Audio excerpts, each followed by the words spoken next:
Kumusta, mahal na mga manonood, maligayang pagdating sa aking channel. Ozgie Yajez at Burek Burkay Akgoldan tugon ng larawan sa mga paratang ng paghihiwalay. Ngayon, si Burek Burkay Akgol, na gumawa ng isang pangalan para sa kanyang sarili sa kanyang serye, ay ipinasa sa kanyang kasintahan na si Ozgie Yajez.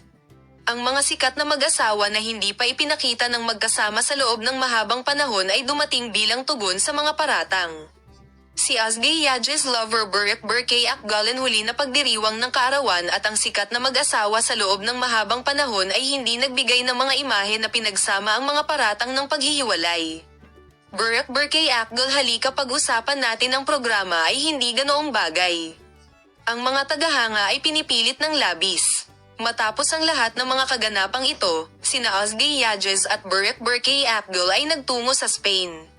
Ang mga sikat na mag-asawang UEFA Champions League ay naglalaro sa tour match Real Madrid at pakikibakan ng Manchester City sa Santiago Bernabeu Stadium na pinanood ang mga kinatatayuan. Ibinahagi ni Burek Burkay Akgol ang mga sandaling ito sa kanyang mga tagasunod mula sa kanyang social media account. Kaya, ang sikat na mag-asawa ay tumugon sa mga paratang ng paghihiwalay sa pagkuha ng litrato. Salamat sa panonood ng aming video.